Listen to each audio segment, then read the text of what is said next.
même beaucoup basé sur les divinités multiples, que peut-être en fait c'était par souci d'assimilation en fait, de s'adapter à cette société-là aussi, en fait que la Trinité en fait a été adoptée en fait, à Rome. Ouais, ouais. La première chose d'abord, c'est que Constantin a établi, parce que le christianisme s'était déjà infiltré à Rome bien avant Constantin. Constantin, quand il est venu, il a trouvé déjà, il y avait les Néron, les Caligula avant lui, et qui ont fait face à au christianisme plutôt. Mais le christianisme, lui, il l'a pas opposé, il l'a pas combattu, il l'a plutôt utilisé. Et maintenant, en l'utilisant, il y avait deux choses. D'abord, il fallait faire accepter le christianisme par le Romain. Et il fallait maintenant aussi faire accepter le Romain aux chrétiens sans qu'ils laissent tomber trop leurs choses. Maintenant, pour faire accepter le christianisme aux Romains, il y avait une démarche. La première démarche, c'était que, eux, de toute façon, ils avaient plusieurs divinités. Une divinité de plus, ça ne faisait pas une très grande différence pour eux. Donc, c'était plus facile de le faire accepter.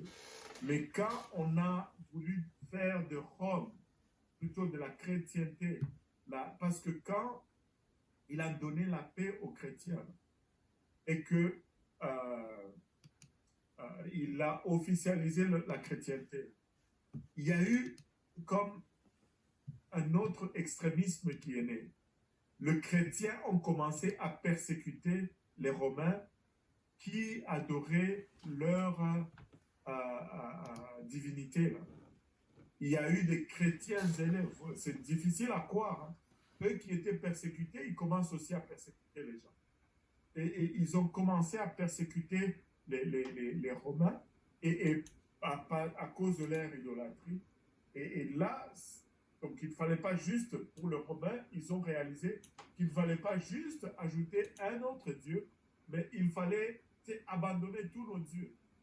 Maintenant, pour les amener à accepter cette nouvelle religion, on a introduit maintenant, on a joué de deux côtés.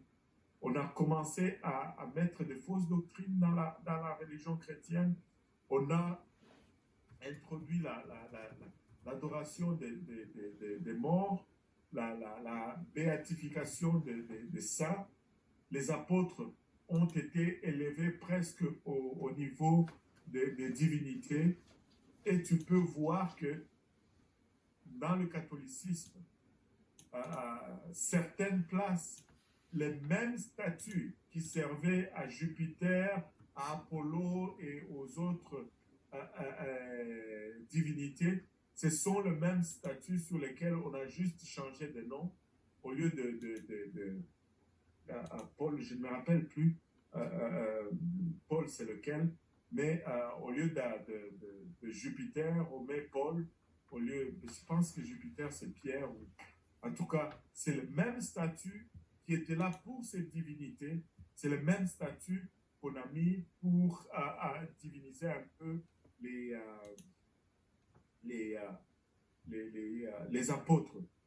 Et on leur dit non, vos dieux sont là. Et c'est comme ça que toutes ces fausses doctrines se sont multipliées et éparpillées sont devenues comme des doctrines officielles de la chrétienne. Pardon, de la chrétienté.